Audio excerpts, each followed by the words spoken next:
Hello all, welcome to this video. It was supposed to be released last week. Han and I are really dated now, but I hope you enjoy. Um, yeah, video is a little late. Uh, it's kind of on me. I wasn't feeling very well last week. But anyway, hope you enjoy. Hello all, welcome to the What If series. It's finally back and up and running, and yay me.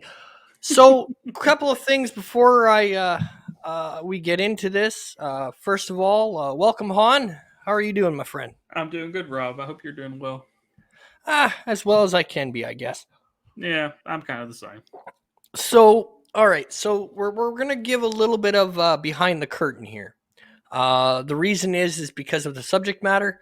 I'm going to be completely forthcoming here. We are recording on February the 24th at about 3:45 in the afternoon.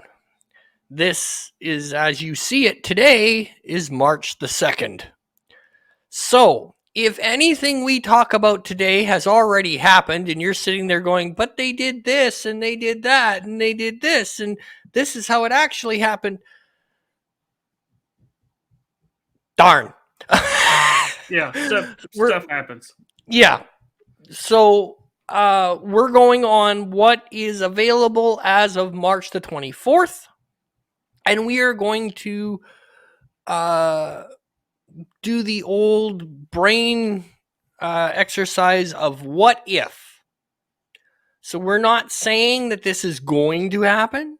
This is not stuff we want to happen. This is not stuff that we, from what we see on ground right now, this is going to be the plays. That is not what this video is. I remind everyone, this is a what if. So this is just us doing some mental gymnastics, going, what if X, Y, and Z happens? Not necessarily this is what's going to happen. This is what could happen. This is what should happen. None of that. This is just simply us doing a mental exercise of what if NATO decides to actually commit assets. And that's about the nicest way I can put it. So, as everybody in the world knows, Russia finally made the move. Yeah. And invaded Ukraine. Yeah, as of today, February 24th, 2022, Russia has went into the Ukraine, which yes. We've all been looking and talking about for months and months now. Yes. So, now, for the purposes of this video, we're going to go on the theory that NATO decides sanctions are not going to cut it this time, and they decide to go for a military option. What would that look like? What could that look like? And what other factors are there at play? So I'll let Han start, then I'll go, and then we'll just kind of mental gymnastics our way through this episode. So Han, you start. Personally, I think it would look a lot basically like what Russia did to the Ukraine before they finally went in. If NATO wants to so-called commit assets,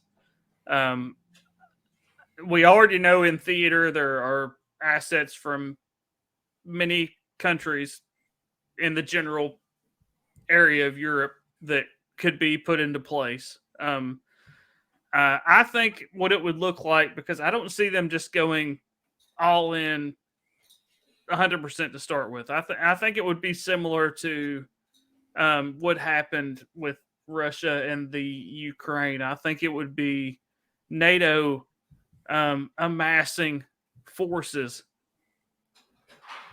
either towards Russia and or towards the Ukraine area, showing, hey, probably mostly towards the Ukraine area, not the basic, normal Russian area of, hey, we're here. We don't agree with this. We're kind of taking the play out of your playbook, and we're going to mass every asset that we have in the area here from all these multiple countries. And what do you want to do?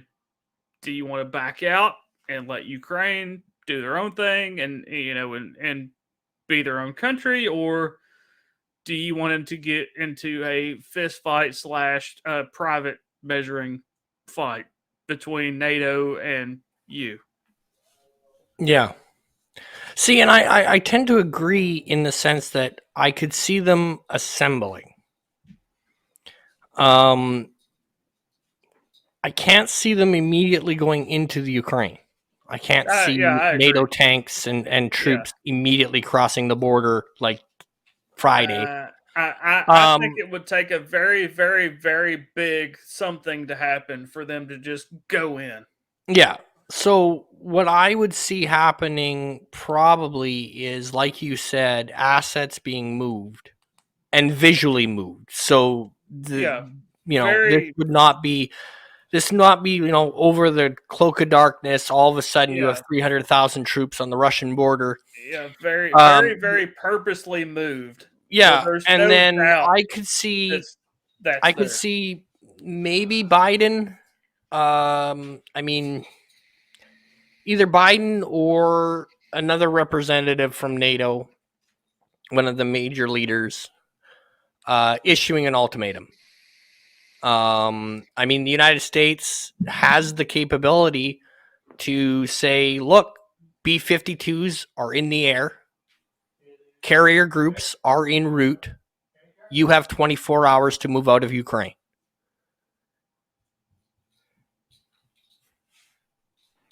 I could see that being the start. In hopes that calling the bluff would be enough. Yeah. Right? Their theory being, if we show that we're actually going to do military, they'll pull out. Being the hope. Now, I can't see him doing it, but I could see that being the hope and the idea. Yeah. Okay, we show him that we are ready to use force. He'll back down. And then we have almost the Cuban Missile Crisis all over again. Yeah. So the ultimatum has been given. The X amount of time, whether it's 24 or 48 hours, whatever it is, and then the clock starts ticking. And then every newscast from here to the world, all around the world will be going, 2,000 U.S. tanks have been moved from Germany to here. A full carrier group has moved from this part to this part. So you would have that countdown and that continuous, deadline time. And I mean, that could be the response. B-52s are in the air because that's what they were designed to do. Yeah. They've been waiting for this for decades. Yep. For lack of a better way to say it, they've been waiting for this for decades. It's what they were designed to do. They were designed to be able to fly from the continent of the United States to Russia. Now, the problem with this is, when we look at it, it's not just Russia, which is something that annoys the daylights out of me. It drives me absolutely crazy when they start talking about stuff like this. Same with North Korea when that happens, when they start saber rattling there. They leave out so much and they try to simplify it. Unfortunately, it's not how it is. In all likelihood, if what I could see happening is if the NATO forces look to Putin and go, okay, we're not just going to stand here. You have 48 hours to withdraw, or we will launch an attack. We have assets in place and assets in the air. You have 48 hours or 24 hours or whatever the doomsday clock is. I could see the first call Putin's making is to China. Yeah.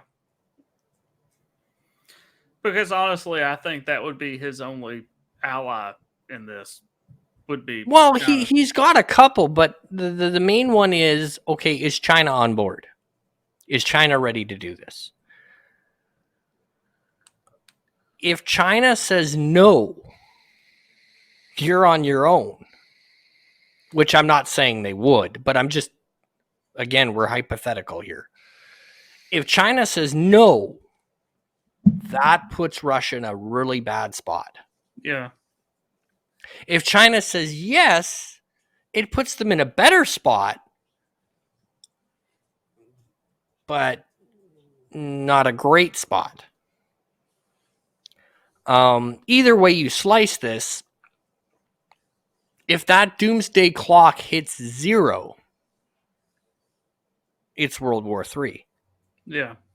Because you will have, just as you had in 39 and 41, you will have an Axis side and an Ally side. Allied being NATO, and Axis will be the Russian and communist forces that they amass. So you'd probably have Russia, China, North Korea, Cuba, and a couple other places Honestly, where Russia has major influence in. Honestly, I don't know if Cuba would even be viable. Anyway. Oh, I'm not saying they're going to be viable, but I could see where they're going to sway. Side with Russia. Yeah. So it becomes, now the other problem you got to look at is, and why I don't think any of this is going to happen, is the economic backlash. Yeah. Both to China, Russia, Canada, United States, Great Britain, UK. If there's a world war, the economy is going to tank for the first little while. Short term, everything is going to come to a screeching halt. Yeah. For us and for both China sides. Yeah, and Russia. Yeah, it's going to tank for both sides. We could recover probably quicker.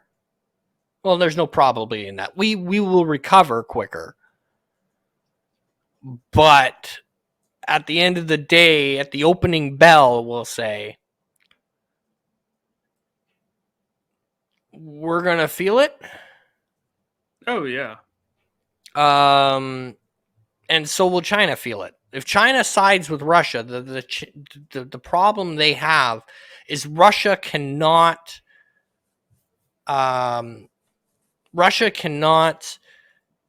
match the loss they'd be taking financially. Yeah.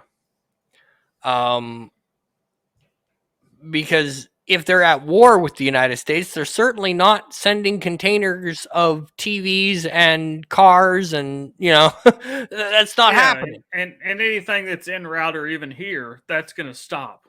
Yeah. Whether it be here, Great Britain, Canada, I say here, the United States, Great Britain, Canada, wherever, all of the allies on the NATO side, even if the containers are on the ground here, that's it. We're not messing with that. Yeah. So what ends up happening is the economic fallout will be enormous. A lot of the stuff we have isn't made in Canada anymore, isn't made in the United States, isn't made in, we're so interconnected through trade. Yeah. That it's one of the ways they've been able to guarantee no more world wars, because we're all connected. We all rely on each other in some way. Yeah. So then the question becomes, okay, NATO gives him the 48-hour notice. You have 48 hours. Remove your troops or else. Putin then has to make the decision. Does he push it? Because he's already pushed his luck. He rolled the dice on the fact that all they do is give him sanctions and smack his hand, and he'd have bad publicity for a couple of years. They've already called that bluff. And Which, now as of recording, they have already called that bluff. Yeah, right. So now he's put his cards down and gone, okay, you're not going to do anything. You're going to let me do this. And NATO now responds, in our hypothetical world, no, we're not. You have 48 hours or our troops are going to roll. And we already have things in the air for you. Yeah. Does he pull back? Because if he pulls back, that would be a sign of weakness. Yeah, and he loses mega face. He loses face, yeah. Yeah. Majorly. Yeah. He would be backing down to the West. But at the same time, does he want to commit the manpower, assets, and money to actually fight? Can he? What would be World War III? Yeah. And the other thing is short term, they could. Whatever allies he battle lines would be drawn. I mean, we're not talking like World War I battle lines, like trenches, but the lines would be drawn. Yeah, kind of more World War II-ish, like you said. The Axis powers. Yeah. And so you'd have a lot of at the beginning, you'd have a lot of positioning, a lot of skirmishes here, there, and that. I can't see it going nuclear. Even if worst case scenario, you get a full out world war, I can't see it going nuclear. No. And well, you and I, Rob, we talked about this before we ever went to record, but mutually assured destruction has basically, in my opinion, other than some odd out of left field person somehow getting a nuke, has basically ended nuclear conflict, because what are you going to really gain by nuclear conflict other than we all are not here anymore? Mm-hmm. Precisely. So I look at it like, I mean, they could hold out for a while. Russia's kind of made a history of doing so. I mean, look at 42, 43, 44. Russia is not a small place. No, it's definitely not a small so the amount of assets you have to do to go into Russia is insane. Just look at World War II, or Napoleon, or etc., etc., etc. China is kind of the same way. Yeah. I mean, the paradigm shift would be to shift to Japan for export and etc., which they kind of already have in place, but it would just be ramped up to, and then it would become defending Japan. We would lean on places like Japan, India, and Mexico. Yeah. And that's just what I have off the top of my head. I'm sure there's other places, but to me, that's the main places we would lean on to take the place of China if they side with Russia. Yeah. And then, I mean, we're not even getting into like oil and gas and all that fun stuff. There are so many things in the works. I can't see this going as much as it scares me, because it does. Don't get me wrong. This is a scary moment. But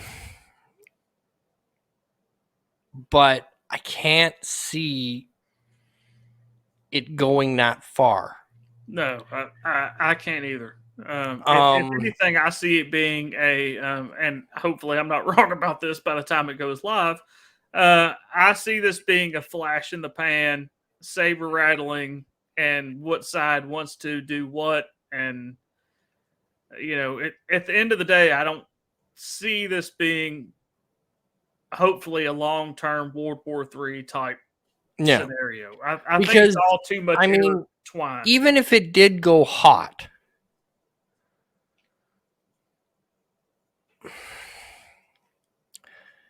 I mean, it just, to me, it's like, oh, the amount of people that we'd lose. Oh, yeah. Like right now, it is heartbreaking to me to think of the chaos, destruction, and loss of life that is happening as we speak.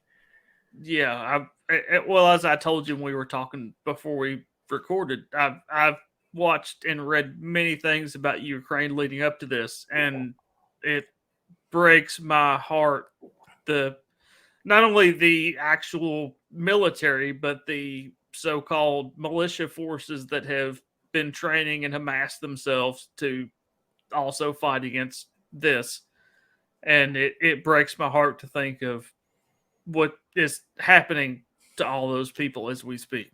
Yeah, because at the end of the day, I look at this and, it's an interesting exercise, but the more you look at it, the more complicated it gets. Because if you ask yourself, can the United States and the NATO powers launch an attack against Russia right now? The answer is yes. Yeah. However, it would be very hard for Russia to attack mainland US. It would be very hard for Russia to attack mainland Canada. Yeah. Right?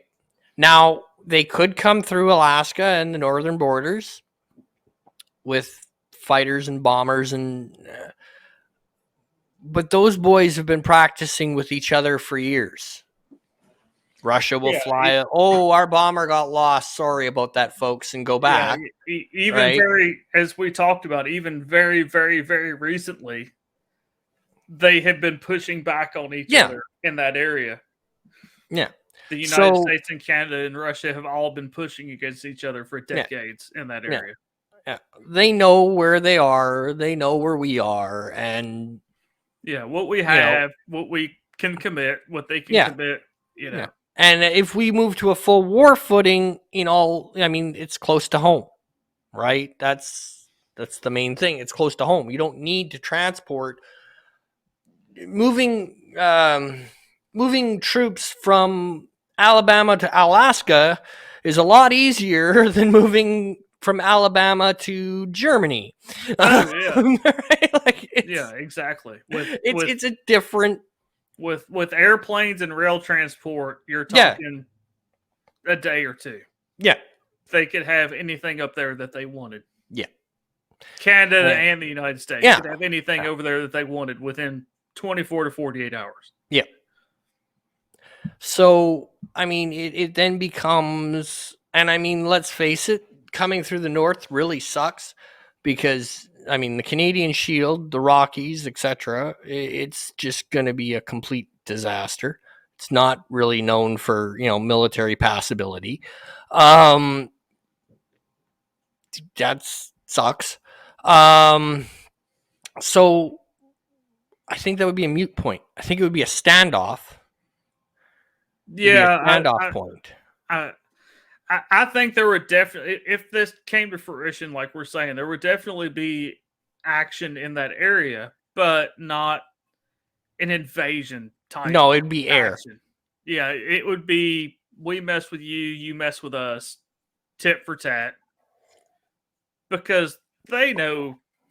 I mean, and not to make it sound like the United States and Canada are the best places in the world and we're fucking mighty as hell, but I'm sorry for the language, but they know as well as anybody that they can't just come through Alaska or Canada and take over stuff here. No, It's not going to happen. no. So, I mean, if there is a war, it will be fought in the European Yeah. theater. It'll be like World War II. It'll be fought. I mean, it'll be a lot more high tech. Yeah. Yeah. I mean, you could have mainland attacks on the States and Canada and Britain and France and Germany, and especially Germany. They're really close. But at the end of the day, if you were to go, okay, right now, what's the strike package that Russia can launch against the United States or Canada or Britain? What's the strike package they can put together? I would hazard a guess that whatever that strike package is, the United States can double it.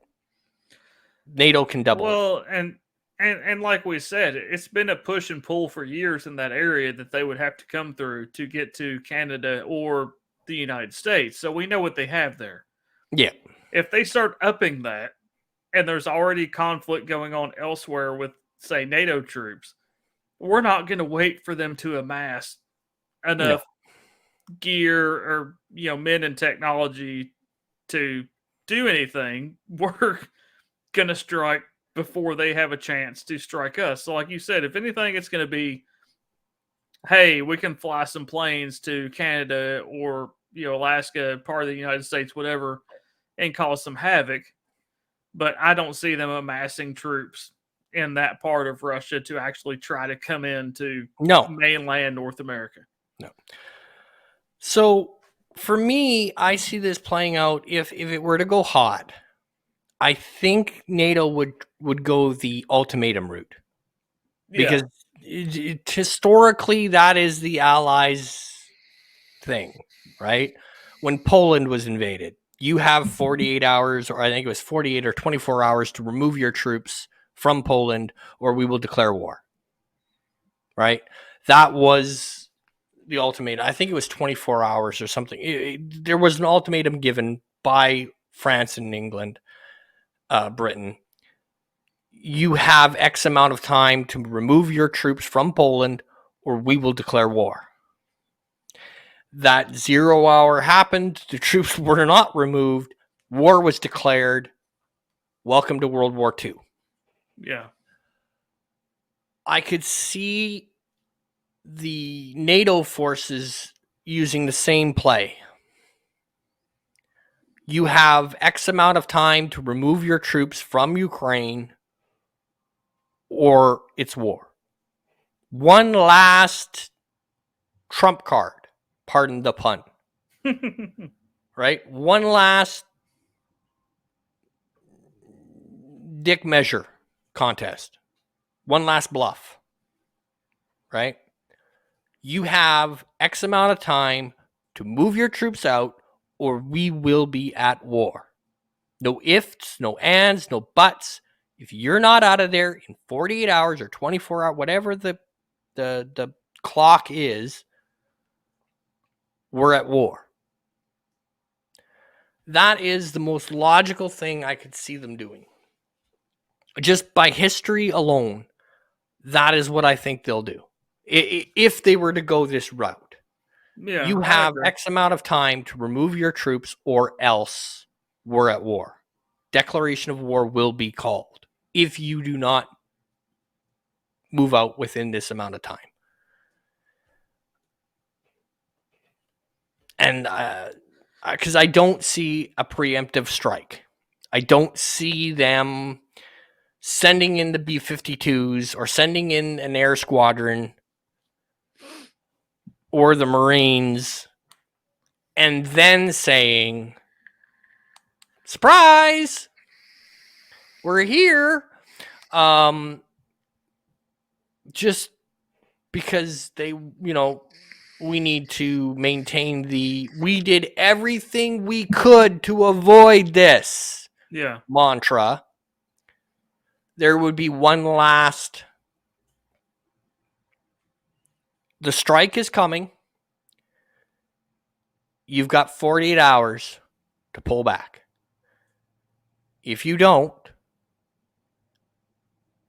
this is what's going to happen. It's the same thing as the Russian missile crisis, right?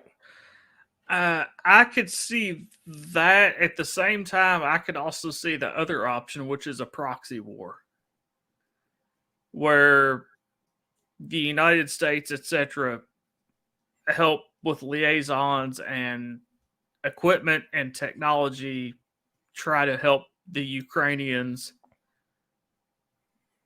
fight their own battle, so to speak. Like go to war with, well, you know what I'm talking about. Go to war with Russia without technically going to war with Russia. The problem with that is, I mean,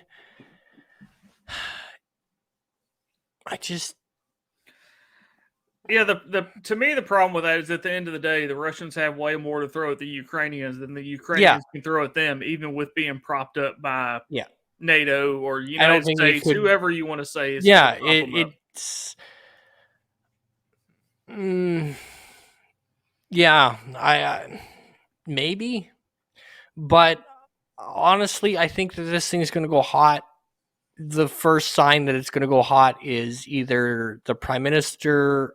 Well, I could see Canada coming out second or third. But it would be the president of the United States, in all likelihood, stating, we have assets. They have been given their orders, and you have 48 hours. Which, that they haven't done that yet, but like we were talking before we recorded, the United States and Great Britain, France, etc., have already been jockeying assets in the area. Yeah. Before the invasion actually happened. Yeah. So I mean, I could see them going and doing the one last bluff card. Yeah. Which is, okay, you thought we wouldn't do this. We're going to do this. Are you really ready for this? Do you really want this? And in the hopes that he would back down. One last political maneuver. Now, historically, unfortunately, it never works out for the country in question. Yeah. Okay. If you look at World War II, attacking Poland was the straw that broke the camel's back.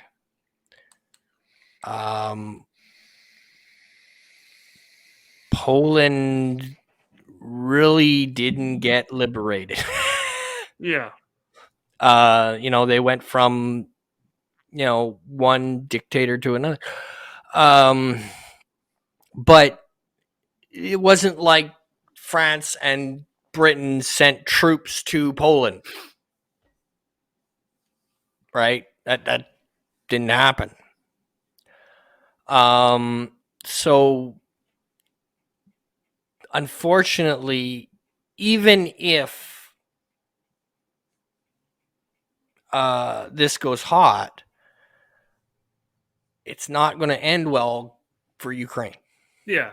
The country and the people of Ukraine are going to be the ones that, no matter what happens, are going to take the short end of the stick on this, so to speak. Yeah. So either way you look at it, it's not. Even in the best case scenario, it is not going to end well for the people of the Ukraine, no matter what happens. No. So I hope you found this interesting. And once again, I want to stress, this is not what we think was going to happen. This is not what we want to happen. This is not backed up by major facts and figures, and we have inside sources and all that garbage. This is just us having a mental exercise, looking at a world event, going, well, okay, what if? What if they did it? What would happen? Okay, what's the next domino? And that's what we've tried to do. And I hope we've done it well. I'll let Han here promote his stuff, and then we'll get out of here. Hey everybody, I'm youtube.com/HansStar. I do fun live streams. We do Name That Tune, a fun game show like the old Name That Tune. We do Jackbox game night. Sometimes we just do hangout streams. You can also find me a lot of the times on Wednesday nights at Slasher McSplitters channel, where we do horrible movie reviews of old movies, like B or C grade movies from the 80s, where we watch the movie and do like a live review of it. You can also find me here on Ramblin' Cook's channel for the What If series, and when I'm available for his karaoke stream on Saturday nights. You can also follow me on Twitter and Instagram at HansStarYT. All right, and because this is now March the 2nd, I won't promote anything that just happened over the weekend. So, we have here, as I said in the channel update, I'm going to be covering a lot more of this kind of stuff. So bear with us, folks. Just because this is where one of my major interests are. You know, I love to really get into the nitty gritty of what's going on around me and really look at where, oh, this reminds me of here. Such as what I did today, where I was like, well, if you think back to Poland, this is an example of what they could do. They could go, look, you've got 48 hours. And then if you don't pull out, we're going to war. And to me, I don't mean to say more interesting. To me, this is much more of something to wrap your brain around than like Iraq or Afghanistan. This is more of a world. Yeah, this has major dominoes. Yeah, Iraq and Afghanistan were their thing, but when you're talking about Ukraine and the powers involved, it's much more of something to wrap your brain around. Yeah, that could have worldwide. And we've missed things. I'll guarantee it. We have missed links. We've missed connections. We've missed. There is so much to unpack in this theory. We couldn't cover it in a 3-hour video. Yeah. So with that, I will say thank you and take her easy, folks.